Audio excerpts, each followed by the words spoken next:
नमस्कार दोस्तों, स्वागत है आपका आज के मुख्य समाचारों में। दोस्तों यहां पर आपको देखने को मिलेंगी सुबह से लेकर शाम तक की तमाम बड़ी खबरें, मुख्य समाचार, ब्रेकिंग न्यूज अपडेट्स के रूप में। तो दोस्तों आप सभी लोगों से रिक्वेस्ट है इस वीडियो को ज्यादा से ज्यादा लाइक और शेयर करें। तो दोस्तों सीधे चलते हैं आज की पहली बड़ी खबर की ओर। राहुल गांधी प्रशांत किशोर के फोन को किया गया टेप, केंद्रीय मंत्री भी थे टारगेट पर, रिपोर्ट में हुआ खुलासा। जी हां दोस्तों, कांग्रेस सांसद राहुल गांधी के कम से कम 2 मोबाइल फोन को भी टेप किया गया। इस बात का दावा द वायर ने अपनी रिपोर्ट में किया है। द वायर ने अपनी रिपोर्ट में बताया है कि राहुल गांधी के 2 मोबाइल फोन समेत 300 भारतीयों के नंबर एनएसओ की लिस्ट में थे। एनएसओ इजराइल की वही कंपनी है जो पेगासस सॉफ्टवेयर बनाती है। द वायर ने ही अपनी रिपोर्ट में दावा किया था कि केंद्र की मोदी सरकार ने इजरायली सॉफ्टवेयर पेगासस की मदद से फोन टेपिंग की और देश के कई पत्रकारों, नेताओं, जजों, एक्टिविस्ट की जासूसी करवाई। अब नई रिपोर्ट में द वायर ने दावा किया है कि पेगासस के जरिए राहुल गांधी के 2 फोन को टेप किया गया है। दावा यह भी है कि उनके 5 दोस्तों की भी जासूसी की गई जिनका राजनीति से कोई लेना देना नहीं है। इतना ही नहीं, रिपोर्ट में यह भी दावा किया गया है कि पेगासस सॉफ्टवेयर के जरिए चुनावी रणनीतिकार प्रशांत किशोर के फोन को भी हैक किया गया। इसके अलावा पश्चिम बंगाल की मुख्यमंत्री ममता बनर्जी के भतीजे अभिषेक बनर्जी को भी टारगेट किया गया। इतना ही नहीं, अभिषेक बनर्जी के पर्सनल सेक्रेटरी और प्रशांत किशोर के एक करीबी का फोन भी टेप होने की बात रिपोर्ट में कही गई है। एनओसी की लिस्ट में पूर्व चुनाव आयुक्त अशोक लवासा का वो नंबर भी है जिसे वो 2019 में इस्तेमाल करते थे। दोस्तों आज संसद में इस मामले को लेकर जमकर हंगामा हुआ। इसके बाद दोस्तों अगली बड़ी खबर, प्रधानमंत्री नरेंद्र मोदी की मौजूदगी में कोरोना पर विपक्षी पार्टी के संसदीय दल के नेताओं के साथ कल करेंगे बैठक, कई मंत्री होंगे शामिल। जी हां दोस्तों, सरकार देश के सुरक्षा हालात पर पूर्व रक्षा मंत्रियों को ब्रीफ करने के बाद एक बार फिर विपक्ष को संतुष्ट करने की कोशिश में जुट गई है। अब की बार सरकार कोरोना के मोर्चे पर विपक्ष के सवालों के जवाब देगी। इसके लिए संसद सत्र के अतिरिक्त विपक्ष की सभी पार्टियों के संसदीय दल के नेताओं के सामने पूरी तस्वीर एक प्रेजेंटेशन के जरिए रखेगी। इस मौके पर स्वास्थ्य मंत्रालय के अधिकारी प्रधानमंत्री की मौजूदगी में प्रेजेंटेशन रखेंगे। विपक्ष के साथ ये बैठक मंगलवार शाम 6 बजे होगी। बैठक संसद की पार्लियामेंट्री एनेक्सी बिल्डिंग में होगी। इस बैठक में राज्यसभा और लोकसभा के सभी फ्लोर लीडर्स यानी कि विपक्ष की तमाम पार्टियों के संसदीय दल के नेता शामिल होंगे। हालांकि सरकार में शामिल एनडीए नेताओं को भी इस बैठक में आमंत्रित किया गया है। सरकार कोरोना के वर्तमान हालात और उनकी शुरुआत से लेकर पहली और दूसरी लहर और संभावित तीसरी लहर की तैयारियों को लेकर भी तस्वीर तमाम नेताओं के सामने रखेगी। दोस्तों कोरोना पर प्रेजेंटेशन के मौके पर सरकार की तरफ से प्रधानमंत्री नरेंद्र मोदी, रक्षा मंत्री राजनाथ सिंह, गृह मंत्री अमित शाह, स्वास्थ्य मंत्री मनसुख मंडाविया और वाणिज्य मंत्री पीयूष गोयल मौजूद रहेंगे। इसके बाद दोस्तों अगली बड़ी खबर, चीन की साजिश, लद्दाख से लगी सीमा पर नया एयरबेस बना रहा है चाइना, निशाने पर है भारत के 2 फाइटर एयरबेस। जी हां दोस्तों, गलवान में भारतीय जवानों से मुंह की खाया चीन अब पूर्वी लद्दाख के करीब जिंगयांग प्रांत के शांगचे शहर में लड़ाकू विमानों का नया बेस बना रहा है। यह निर्माण भारत के काशगर और होंगन के मौजूदा फाइटर एयरबेस को टारगेट कर बनाया जा रहा है। सूत्रों के मुताबिक शांगचे में पहले से एयरबेस बना हुआ था, लेकिन चीन इसे अब अपने फाइटर प्लेन्स के हिसाब से डेवलप कर रहा है। चीन इस बेस के जरिए भारत से लगी सीमा पर अपनी एयरफोर्स को मजबूत करने में लगा हुआ है। लड़ाकू विमानों के संचालन के लिए एलएसए के करीब चीन में मौजूदा हवाई अड्डे के बीच की दूरी लगभग 400 किलोमीटर थी, लेकिन इस निर्माण के साथ ही यह दूरी और कम हो जाएगी। चीन ने भारतीय सीमा से लगे क्षेत्रों में खुद को सजो सामान से लेस करना शुरू कर दिया है, साथ ही सुरक्षा उपकरणों की भी तादाद बढ़ा दी है। चीन ने हाल ही में रूस निर्मित एयर डिफेंस सिस्टम S-400 इस क्षेत्र में तैनात किया है। भारत ने भी चीनी लड़ाकू विमानों की निगरानी के लिए अपना एयर डिफेंस सिस्टम लगा रखा है। इसके साथ ही कई लड़ाकू विमानों की भी तैनाती की गई है। ये चीन और पाकिस्तान दोनों देशों का एक साथ मुकाबला करने में सक्षम है। भारत ने फ्रांस निर्मित राफेल लड़ाकू विमानों को अंबाला और होशिमारा एयरबेस पर तैनात कर चीन और पाकिस्तान जैसे दुश्मन देशों को कड़ा संदेश दिया है। इसके बाद दोस्तों अगली बड़ी खबर, लोकसभा में आया नाम, शेयर बाजार में स्टॉक हुए धड़ाम, अब आई अडानी ग्रुप की सफाई। जी हां दोस्तों, अडानी ग्रुप की कंपनियों के खिलाफ सेबी और डीआरआई जांच कर रही है। यह जानकारी आज लोकसभा में लिखित जवाब के तौर पर वित्त राज्य मंत्री पंकज चौधरी की तरफ से दी गई। लोकसभा में वित्त राज्य मंत्री के बयान के बाद शेयर बाजार में अडानी कंपनियों के शेयर टूट गए। शेयरों में बड़ी गिरावट का असर बाजार पर भी दिखा। वहीं अब अडानी ग्रुप ने भी अपनी सफाई जारी की है। ग्रुप का कहना है कि सेबी की तरफ से ऐसी किसी जांच की सूचना नहीं मिली है। कंपनी सभी नियमों का पालन कर रही है। वहीं दोस्तों, डीआरआई की जांच का मामला कोर्ट में विचाराधीन है, ऐसा वित्त मंत्रालय ने कहा है। हाल फिलहाल में सेबी की ओर से जांच की सूचना नहीं है। सेबी नियमों का पूरी तरह से पालन किया जा रहा है। इसके बाद दोस्तों, अगली बड़ी खबर, पेगासस स्कैंडल, मोदी सरकार बेडरूम की बातें भी सुन रही है, कांग्रेस ने लगाया आरोप। जी हां दोस्तों, पेगासस जासूसी विवाद पर कांग्रेस ने सरकार पर जमकर निशाना साधा। कांग्रेस प्रवक्ता रणदीप सुरजेवाला ने मीडिया को संबोधित करते हुए कहा कि मोदी सरकार कानून और संविधान की हत्या कर रही है। मोदी सरकार ने देशद्रोह किया है, राष्ट्रीय सुरक्षा से खिलवाड़ किया है। कांग्रेस ने आरोप लगाया कि मोदी सरकार बेडरूम की बातें भी सुन रही है। सुरजेवाला ने कहा कि राहुल गांधी समेत कई नेताओं और पत्रकारों की जासूसी कराई गई है। बीजेपी का नाम भारतीय जासूस पार्टी कर देना चाहिए। रिपोर्ट्स कह रही हैं कि सुरक्षा महकमों के भी प्रमुखों की जासूसी की गई।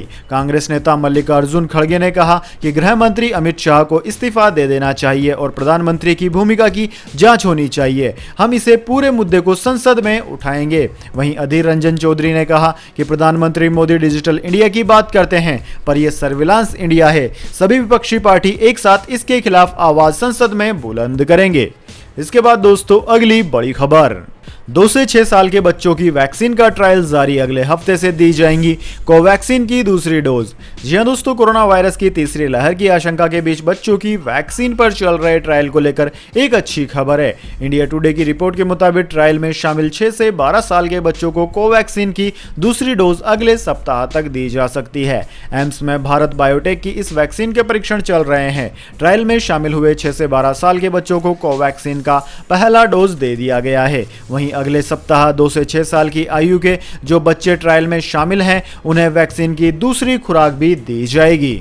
इससे पहले दोस्तों, एम्स निदेशक डॉक्टर रणदीप गुलेरिया ने सितंबर तक बच्चों के लिए वैक्सीन उपलब्ध होने की उम्मीद जताई थी। तीसरी लहर की चेतावनी के बीच 12 मई को सब्जेक्ट एक्सपर्ट कमेटी ने कोवैक्सीन को बच्चों पर ट्रायल की सिफारिश की थी। गंभीरता और हालातों को देखते हुए इसके बाद drug controller journal of India यानी कि DCGI ने ट्रायल को मंजूरी दी थी। इसके बाद दोस्तों, अगली बड़ी खबर, अफगानिस्तानी राजदूत की बेटी के अपहरण पर गुस्साया तालिबान, कहा आरोपियों पर एक्शन ले पाकिस्तान। जी हां दोस्तों, तालिबान ने पाकिस्तान में अफगानिस्तान के राजदूत की बेटी के अपहरण पर नाराजगी जाहिर की है। तालिबान ने इसकी निंदा करते हुए कहा कि इस कृत्य के लिए जिम्मेदार लोगों को न्याय के कटघरे में लाया जाना चाहिए। दोहा में तालिबान के राजनीतिक कार्यालय के प्रवक्ता सुहेल शाहीन ने ट्वीट कर कहा कि पाकिस्तान में अफगानिस्तान की एक लड़की के अपहरण और उसके साथ हिंसा की घटना की हम निंदा करते हैं।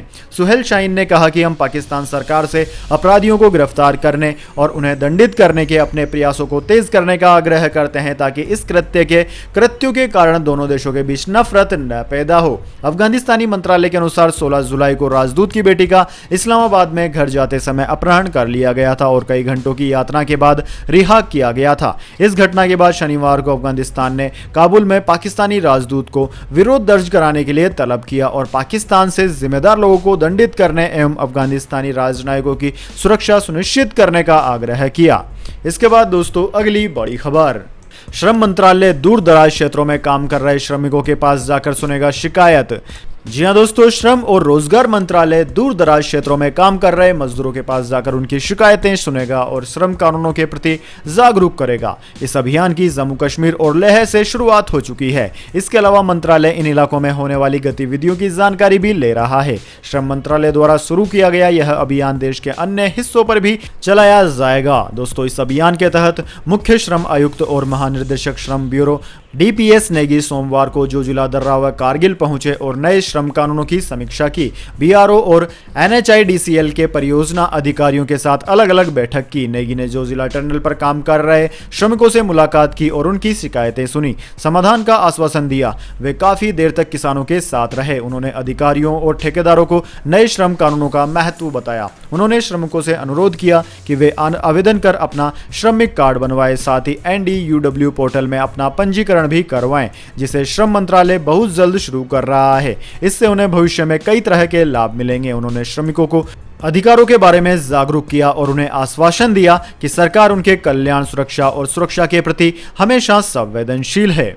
इसके बाद दोस्तों अगली बड़ी खबर, दालों की स्टॉक लिमिट पर सरकार का बड़ा फैसला, थोक कारोबारियों, मिलों और इंपोर्टर्स को मिली राहत।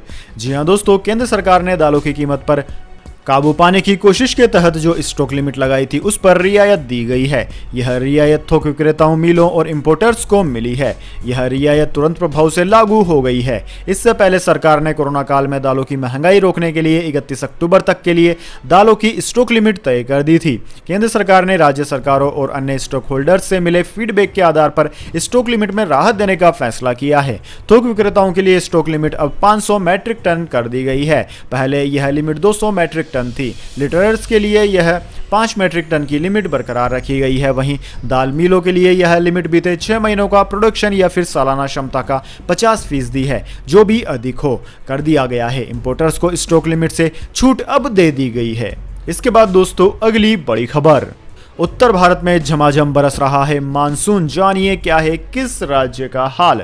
जी हां दोस्तों, मानसून अब पूरे उत्तर भारत में फैल चुका है। रविवार से ही दिल्ली, एनसीआर, उत्तर प्रदेश, राजस्थान, हिमाचल, उत्तराखंड जैसे राज्यों में बारिश हो रही है। वहीं मुंबई और आसपास के इलाकों में भी बारिश का दौर जारी है। इंडियन मेट्रोलॉजी डिपार्टमेंट ने उत्तर भारत में 21 जुलाई तक और तटवर्तीय सीमा क्षेत्रों में 23 जुलाई तक भारी बारिश का अनुमान जताया है। मौसम विभाग ने आगाह किया है कि भारी बारिश के चलते खुले में रहने वाले लोग और जानवर हताहत हो सकते हैं। इंडियन मेट्रोलॉजी डिपार्टमेंट के अनुसार पश्चिमी हिमालय क्षेत्र, जम्मू कश्मीर, लद्दाख, गिलगिट बाल्टिस्तान और मुजफ्फराबाद, हिमाचल प्रदेश और उत्तराखंड और इससे सटे उत्तर पश्चिम भारत यानी कि पंजाब, हरियाणा, राजस्थान, उत्तर प्रदेश और मध्य प्रदेश के उत्तरी हिस्सों में 21 जुलाई तक भारी से बहुत भारी बारिश होने का पूर्वानुमान है। उत्तराखंड और उत्तर प्रदेश के उत्तर पश्चिमी हिस्सों में कुछ स्थानों पर अगले 48 घंटों को अत्यधिक वर्षा का अनुमान है। इसके बाद दोस्तों जान लेते हैं पूरे भारत और दुनिया में क्या है इस महामारी की ताज़ा स्थिति। सबसे पहले दोस्तों बात करते हैं पूरी दुनिया की। तो दोस्तों पूरी दुनिया में इस वक्त तक इस महामारी के संक्रमितों का आंकड़ा 19,1,73,000 को पार कर गया, जबकि दोस्तों मरने वालों की संख्या 40,85,000 से ज़्यादा हो गई है। वहीं दोस्तों इस महामारी से सर्वाधिक प्रभावित देशों की बात की जाए तो उनमें America, India, Brazil, Russia, France, Turkey, United Kingdom, Argentina, Colombia आदि देशों का नाम आता है। वहीं दोस्तों इसके बाद में अब बात कर लेते हैं क्या है भारत के हालात। लेकिन उससे पहले मेरी आपसे एक छोटी सी रिक्वेस्ट है, अगर दोस्तों आपको अभी तक हमारी न्यूज़ पसंद आई है तो इसे एक छोटा सा लाइक ज़रूर दे दें, और अगर आपको पसंद नहीं आई है तो बेशक आप डिसलाइक भी कर सकते हैं। लेकिन दोस्तों लाइक और डिसलाइक ज़रूर कीजिए, क्योंकि दोस्तों यही हमारी मेहनत का फल होता है और इसी से पता चलता है कि आपको हमारी वीडियो पसंद आई है या नहीं। तो दोस्तों जल्दी से जान लेते हैं क्या है भारत के हालात। दोस्तों भारत में इस वक्त तक 3,11,06,000 से ज़्यादा इस महामारी के मामले सामने आ चुके हैं, जिनमें से दोस्तों 4,13,000 से ज़्यादा लोगों की मौत हो चुकी है। वहीं दोस्तों पिछले 24 घंटों के दौरान भारत में 41,000 से ज़्यादा नए मामले सामने आए हैं। वहीं दोस्तों सर्वाधिक प्रभावित राज्यों की बात की जाए तो उनमें महाराष्ट्र, केरला, कर्नाटक, तमिलनाडु, आंध्र प्रदेश, उत्तर प्रदेश, वेस्ट बंगाल, दिल्ली, छत्तीसगढ़, राजस्थान, ओडिशा, गुजरात, मध्य प्रदेश आदि राज्यों का नाम आता है। इसके बाद दोस्तों अगली बड़ी खबर, स्कूली बच्चों की सेहत से हो रहा है खिलवाड़। मिड डे मील के राशन में निकले कीड़े और दूध का पाउडर मिला एक्सपायरी डेट का। जी हां दोस्तों, हरियाणा सरकार ने शिक्षा विभाग के माध्यम से स्कूलों में मिड डे मील छोटे बच्चों को पोषण आहार व उनकी अच्छी सेहत के लिए देने का वादा किया था, लेकिन पोषण आहार के नाम पर बच्चों की सेहत के साथ खिलवाड़ किया जा रहा है। जीटी रोड लालबत्ती स्थित मॉडल संस्कृति स्कूल के बच्चों को दिए मिड डे मील के राशन में कीड़े मिले। इसके अलावा दूध पाउडर का जो पैकेट दिया गया था वह एक्सपायरी डेट का था। स्कूल प्रबंधन ने अभिभावकों को व्हाट्सएप के जरिए राशन लेने के लिए स्कूल बुलाया था। अभिभावक अमित गुप्ता और देवेंद्र ने बताया कि जब वे स्कूल से राशन लेकर घर लेकर आए तो आटा छाना तो आटे में कीड़े निकल रहे थे और दूध का पैकेट एक्सपायरी डेट का था। उन्होंने कहा कि जब हम स्कूल में इसे वापस करने आए तो बोला गया कि इसके बदले दूसरा दे दिया जाएगा। अभिभावकों का कहना है कि जो अभिभावक पढ़े लिखे नहीं हैं, अगर उन्हें भी ऐसा ही राशन दिया गया है तो यह गलत हुआ है। अभिभावकों का मकसद स्कूल की आंखें खोलना है कि इस प्रकार के राशन से बच्चों की सेहत भी बिगड़ सकती है। इसके बाद दोस्तों अगली बड़ी खबर, फिर बुरी हो रही है कोरोना की स्थिति, स्वास्थ्य विशेषज्ञों ने दी 1-2 साल सावधानी बरतने की चेतावनी। जी हां दोस्तों, भारत समेत दुनिया के कई देशों में कोरोना महामारी की दूसरी लहर थमी हुई दिख रही है, लेकिन अभी ये पूरी तरह खत्म नहीं हुई है। दुनिया के आंकड़े देखें तो हर रोज अभी भी 5.5 लाख नए मरीज सामने आ रहे हैं और 8,500 मौतें रोजाना हो रही है। एक तरफ कोरोना का डर है तो दूसरी तरफ त्योहारी सीजन के दौरान बाजार में बढ़ती भीड़ ने स्वास्थ्य विशेषज्ञों की चिंता बढ़ा दी है। एम्स के मेडिसिन विभाग के प्रोफेसर डॉक्टर नीरज निश्चल ने कहा कि देश भर के लोगों को अगले 1 से 2 साल तक सावधान रहना चाहिए और कोरोना वायरस बीमारी यानी कि कोविड-19 को दोबारा विस्फोट करने का मौका नहीं देना चाहिए। निश्चल ने कहा कि त्योहारों का मकसद खुशियां बांटना है, कोविड नहीं। अगले 1-2 वर्षों तक जब तक महामारी नियंत्रण में नहीं है तब तक हमें महामारी के फिर से फैलने का कारण नहीं बनना चाहिए। एम्स के प्रोफेसर द्वारा यह चेतावनी ऐसे समय में जारी की गई है जब केंद्र सरकार लोगों को कोरोना के खिलाफ जंग में अगले 100 से 125 दिन नाजुक हैं की चेतावनी जारी कर चुकी है। इसके बाद दोस्तों अगली बड़ी खबर, gold silver price today. Delhi सराफा बाजार में सस्ता हुआ सोना, जानिए क्या है दाम। जी हां दोस्तों, सोना खरीदना है आपको तो आपका इंतजार खत्म हो जाना चाहिए, क्योंकि सोना फिर से सस्ता हो गया है। पिछले कुछ दिनों से सोने की कीमतों में लगातार उतार चढ़ाव देखने को मिल रहा है। डॉलर के कारण इंटरनेशनल मार्केट में सोने के भाव में दबाव देखने को मिला। इसका असर घरेलू बाजार में दिखा। हफ्ते के पहले ही दिन सोने की कीमतों में गिरावट का रुख रहा। सोमवार को दिल्ली सराफा बाजार में सोना 126 रुपए सस्ता हुआ, वहीं चांदी की कीमत 97 रुपए तक गिर गई। दोस्तों बात की जाए दिल्ली सराफा बाजार की तो दिल्ली सराफा बाजार में सोना 46,967 रुपए प्रति 10 ग्राम रहा, जबकि चांदी 66,856 रुपए प्रति किलोग्राम पर रही है। अंतर्राष्ट्रीय बाजारों की बात की जाए तो अंतर्राष्ट्रीय बाजार में गोल्ड $11.70 की गिरावट के साथ $1,803 प्रति औंस, जबकि चांदी 1.56% की गिरावट के बाद $25.39 प्रति औंस पर रही।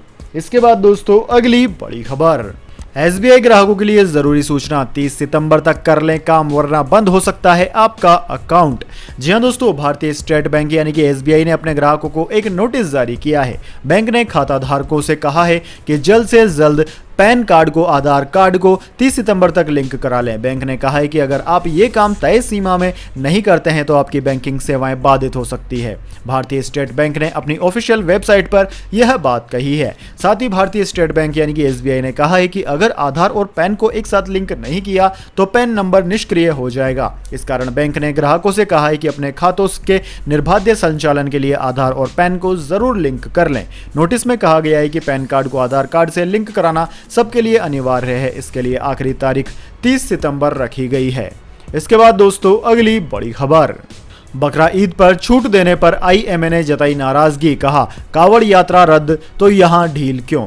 जी हां दोस्तों, देश के कुछ हिस्सों में कोरोना के बढ़ते मामलों पर लगातार चिंता जताई जा रही है। इसी बीच केरल सरकार के बकरी ईद के मौके पर कोविड-19 प्रतिबंधों से राहत देने के फैसले पर इंडियन मेडिकल एसोसिएशन यानी कि आईएमए ने हैरानी जताई है। मामला सुप्रीम कोर्ट में है, जहां अदालत ने आज शाम तक केरल सरकार से जवाब मांगा है। इसी दौरान आईएमए ने कहा कि केरल और महाराष्ट्र में कोरोना के सबसे ज्यादा मामले हैं। इसके बावजूद केरल सरकार का सख्ती हटाने का फैसला सही नहीं है। अपने बयान में एसोसिएशन ने केरल की राज्य सरकार से कोरोना प्रोटोकॉल का सख्ती से पालन कराने की अपील की है। आईएमए ने कहा है कि बकरी ईद के लिए धार्मिक समारोह की इजाजत देना गलत है। मेडिकल इमरजेंसी के दौर में ऐसे फैसले नहीं लेने चाहिए। आईएमए ने इस दौरान उत्तर प्रदेश और उत्तराखंड में कावड़ यात्रा पर रोक लगाने के फैसले का भी उदाहरण दिया। इसके बाद दोस्तों अगली बड़ी खबर, कैश निकालना हुआ महंगा, ATM cash withdrawal charge, debit card और क्रेडिट कार्ड शुल्क बढ़ा।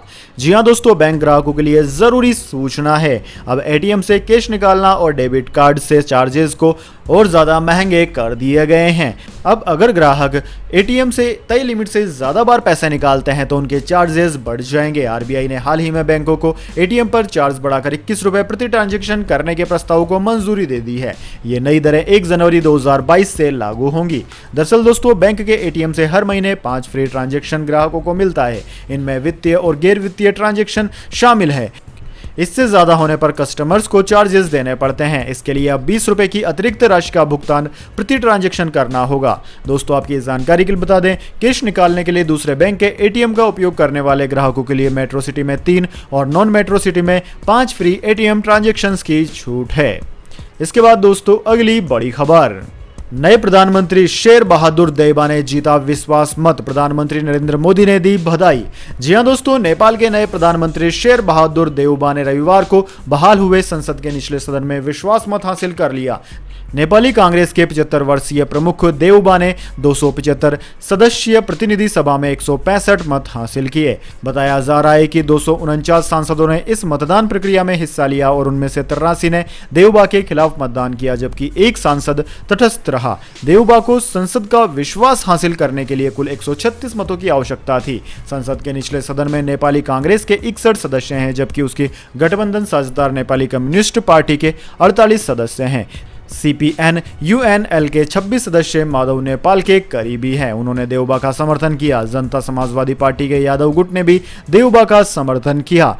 भारत के प्रधानमंत्री नरेंद्र मोदी ने भी नेपाल के प्रधानमंत्री को बधाई देते हुए उनके कार्यकाल के लिए शुभकामनाएं दी। उन्होंने अपने ट्वीट में लिखा कि मैं सभी सेक्टर्स में अपनी अनूठी साझेदारी को और आगे बढ़ाने के लिए आपके साथ काम करने तथा हमारे गहरे संबंधों को मजबूत करने के लिए तत्पर हूं। तो दोस्तों, यह थी आज की तमाम बड़ी खबरें। इसके बाद दोस्तों अब बारी आती है आज के माइंड क्विज क्वेश्चन की। जी हां दोस्तों, एक आसान से सवाल का जवाब देकर आप जीत सकते हैं एक अमेजिंग सरप्राइज गिफ्ट हमारे यूट्यूब चैनल की ओर से। तो दोस्तों, आज का सवाल आपकी स्क्रीन पर आ चुका है। भारत का सबसे लंबे समय तक प्रधानमंत्री कौन रहा? जी हां दोस्तों, अगर आप जानते हैं उस व्यक्ति का नाम जिसने कि भारत में प्रधानमंत्री के रूप में सर्वाधिक काम किया, तो उनका नाम जल्दी से कमेंट बॉक्स में लिख दीजिए। अगर दोस्तों आपका जवाब होता है एकदम सही और आप चुन ले जाते हैं लकी विजेता के रूप में, तो आपको मिल सकता है एक अमेजिंग सरप्राइज गिफ्ट हमारे यूट्यूब चैनल की ओर से। तो दोस्तों जल्दी से अपना उत्तर कमेंट बॉक्स में लिख दीजिए, वीडियो को लाइक कर लीजिए और चैनल को सब्सक्राइब करके बेल आइकन भी दबा लीजिए। धन्यवाद। वंदे मातरम। जय हिंद, जय भारत।